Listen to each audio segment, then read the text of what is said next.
வீடு ஃபுல்லாக முடி இருக்குது, பயங்கரமாக வேர்க்குது, வேர்த்தோடனே தலையில் பொடுகு வருது, தலையை சொரிஞ்சிட்டே இருக்கும், என்ன வேணால் நாங்கள் தாங்கிக்குவோம், தலையிலேருந்து முடி கொட்டினா தாங்கிக்கவே முடியாது. முடி வந்து ஒருத்தவங்களோட ஓவரால் ஹெல்த்தை ரெப்ரசென்ட் பண்ணுற ஒரு விஷயம். வயிற்றுக்குள்ளே போகிற உணவும் கூட நரிஷ்மெண்ட் கொடுக்கும். நிறைய தண்ணி குடிக்கணும், பேரிச்சம்பழம் சாப்பிடணும், அனிமிக்காக இருந்தால் கூட முடி கொட்டும்.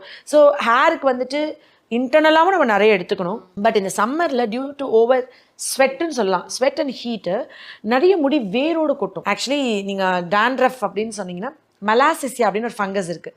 அந்த ஃபங்கஸ் தான் பொடுகு காஸ் பண்ணுது, இந்த செதில்கள் எல்லாம். ஸோ இதெல்லாமே வந்து ஒரு ஹேர் பேக்கோட கலவை தான் நான் காமிக்க போகிறேன். முதல்ல வந்து சின்ன வெங்காயம். சின்ன வெங்காயம் வந்துட்டு இதில் சல்ஃபர் நிறைய இருக்குது கிருதி. இந்த சல்ஃபர் என்ன பண்ணுன்னா நம்மளோட முடிக்கு ஃபஸ்ட்டு அந்த இடத்துக்கு ரத்த ஓட்டமை கூட்டும், புது ஹேர் ஃபாலிக்கல்ஸ் நிறைய வளர்கிறதுக்கு சப்போர்ட் பண்ணும். இது வந்து ஆன்டி பாக்டீரியல், ஆன்டி ஃபங்கல்.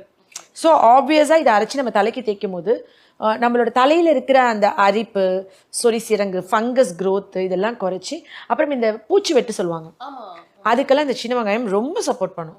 இந்த நான் வந்து ஆக்சுவலி என்னோட ஃபஸ்ட்டு என் பொண்ணு மொட்டை அடிக்க போகும்போது 2 வெத்தலை 5 சின்ன வெங்காயம் இதை அரைச்சிட்டு தேங்காயில் மிக்ஸ் பண்ணி சூடு பண்ணணும். சூடு பண்ணிவிட்டு அதை ஒரு பாக்ஸில் போட்டு கொண்டு போயிடுவேன்.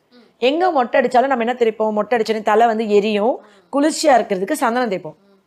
மொட்டை அடிச்சோடனே சந்தனம் தேய்ச்சோம்னா 4 நாளைக்கு முடி தலை வந்து வளவளன்னு இருக்கும், அந்த ஹேர் ஃபாலிக்கல்ஸ்லாம் இப்போ க்ளோஸ் பண்ணிடும். சந்தனம் வந்து குளிர்ச்சியாக வச்சுக்கோம், பட் தலை வளவளன்னு நம்ம பார்க்கலாம். ஆனால் நீங்கள் மொட்டை அடித்த உடனே 2 வெத்தலை 5 சின்ன வெங்காயம் இதை அரைச்சிட்டு தேங்காயில் மிக்ஸ் பண்ணிட்டு சூடு பண்ணிவிட்டு சந்தனம் தேய்க்காமல் இதை தேய்ச்சிட்டு ஒரு 5 மினிட்ஸ் 10 மினிட்ஸ் வச்சுட்டு ஆக்சுவலி சூடு பண்ணி தேய்க்கணும், இல்லை காய்ச்ச வந்துடும். வெதுப்பாக தேய்க்கணும். அண்ட் வந்து அது ஃபேஸில் வடியக்கூடாது. இந்த கத்திலாம் பிளேட்லாம் பட்டுருக்குல, அதெல்லாம் நம்ம டீ கூட போடாமல் விட்டுருவோம். ஒருத்தவங்க தலைக்கு யூஸ் பண்ண பிளேட் இன்னொருத்தவங்க தலைக்கு யூஸ் பண்ணிட்டாங்கன்னா நம்ம ரொம்ப கான்ஷியஸாக இருப்போம். ஏன்னா சின்ன வெங்காயம் போட்டோன்னே அது ஒரு ஆன்டிசெப்டிக். 2வது முடி அது மாதிரி அடர்த்தியாக வரவே வராது கிருதி, சூப்பராக வளரும். நான் வந்து ஆக்சுவலி இது வந்து எனக்கு ஒரு முஸ்லீம் ஃபேமிலி பேஷண்ட்ஸ் ஃப்ரெண்டு, அவங்க ஃபேமிலியில் எல்லாருக்கும் முடி இப்படி தான் இருக்கும், அவ்வளோ திக்காக இருக்கும். நான் அப்போ என்ன டிப்ஸ் பண்ணுங்க அப்படின்னு நான் கேட்டேன். அப்போ அவங்க சொன்னாங்க 2 வெத்தலை 5 சின்ன வெங்காயமா இதை வந்து அரைச்சிட்டு மொட்டை அடிச்சோன்னே இதுதான் தேய்ப்போம், எங்கள் பாட்டி சொல்லி கொடுத்தது. அதே மாதிரி சுருள முடியா இருக்குல்ல, கேர்லி ஹேர், அது சின்ன வயசுல இவ்வளவு விஷயங்கள் இருக்கு. இன்னும் அதுல 3 இன்கிரீடியன்ட் வேற வச்சு. ஆக்சுவலி இது வந்து பெரிய நெல்லிக்காய். பெரிய நெல்லிக்காய் வந்து எனக்கு வந்துட்டு எல்லாருக்குமே தெரியும், இது வந்துட்டு ஆயுர்வேதத்துலேயும் சொல்லுவாங்க முடி கருப்பாக இருக்கிறதுக்கு உள்ளேயும் சாப்பிடணும், வெளியும் அப்ளை பண்ணணும். நான் இன்னைக்கு காலை நீங்கள் பார்த்தீங்களே, ஒரு பெரிய நெல்லிக்காய் ஒரு கைப்பிடி கருவேப்பிலை மிக்சியில் அரைச்சிட்டு பழைய சாத தண்ணி மிக்ஸ் பண்ணி எனக்கு ஒரு டம்ளரில் வச்சாங்க. நம்ம பிரேக்ஃபாஸ்ட் சாப்பிடும்போது நான் அதை குடித்தேன். ஸோ ஆனால் எனக்கு முடி நரைச்சிருச்சு.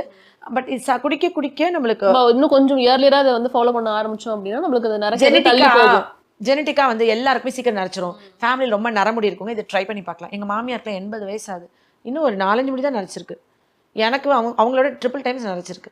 ஸோ நான் என்ன பண்ணேன்னா இந்த பெரிய நெல்லிக்காய் வந்து தலையில் அப்ளை பண்ணிங்கன்னா ஃபஸ்ட்டு வந்து சிக்கு மாட்டாது, முடி சில்கியாக இருக்க, ஃப்ரிஸி இல்லாமல் இருக்க.